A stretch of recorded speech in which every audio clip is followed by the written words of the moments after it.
Hello friends, welcome back to she was kitchen. ఈరోజు నేను తోటకూర పచ్చడి ఎలా చేయాలో చూపించబోతున్నాను. ఆకుకూరలు అంటే ఇష్టం లేని వాళ్ళకి ఇలా పచ్చడి చేసి పెట్టండి, చాలా ఇష్టంగా తింటారు. చాలా టేస్టీగా కూడా ఉంటుంది. ఇంకా లేట్ చేయకుండా వీడియోలోకి వెళ్ళిపోదాం. ముందుగా స్టవ్ ఆన్ చేసుకొని ప్యాన్ తీసుకొని అందులో 2 టేబుల్ స్పూన్స్ ఆయిల్ వేసుకోవాలి.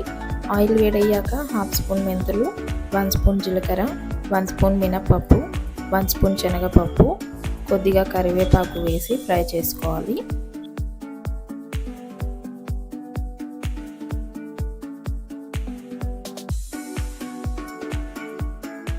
ఇవి ఫ్రై అయ్యాక ఒక 20 పచ్చిమిరపకాయలు, ఒక 2-3 టమాటాలు ఇలా ముక్కలుగా కట్ చేసి వేసుకోవాలి. అలాగే తోటకూరను కూడా ఇలా కట్ చేసి నీట్గా కడిగి వేసుకోవాలి. తోటకూరను నేను 5 కట్టలు తీసుకున్నాను. తోటకూర మొత్తం వేసిన తర్వాత ఇలా ఒకసారి కలుపుకొని మూత పెట్టి ఉడికించుకోవాలి. మధ్య మధ్యలో మూత తీసి కలుపుతూ ఉండాలి. నేను చింతపండు వేయడం మర్చిపోయాను. కొద్దిగా చింతపండు కూడా వేసుకొని 1 నిమిషం ఉడికించుకోవాలి.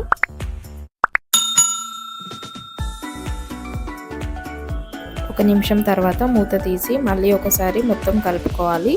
ఇలా కలుపుకొని చల్లారబెట్టుకోవాలి.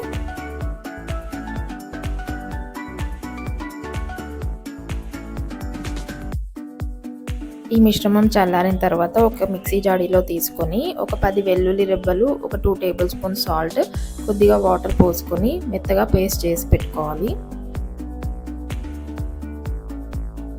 ఇలా మెత్తగా పేస్ట్ చేసుకొని ఒక బౌల్లో తీసుకోవాలి. ఇప్పుడు వేరే ప్యాన్లో తాలింపు కోసం 2 టేబుల్ స్పూన్ ఆయిల్ వేసుకోవాలి.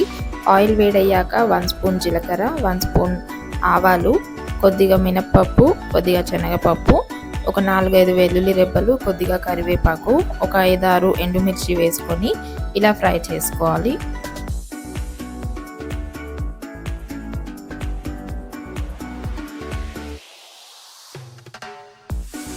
ఈ తాలింపు మిశ్రమం ఫ్రై అయిన తర్వాత మనం ముందుగా పేస్ట్ చేసి పెట్టుకున్న తోటకూర పచ్చడిలో వేసుకొని ఒకసారి మొత్తం కలుపుకోవాలి.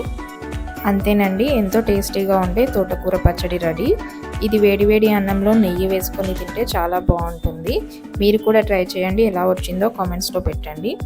ఈ వీడియో కనుక మీకు నచ్చినట్లయితే లైక్ చేయండి, షేర్ చేయండి, కామెంట్ చేయండి. మరిన్ని రెసిపీస్ కోసం సబ్స్క్రైబ్ చేసుకోవడం మర్చిపోకండి.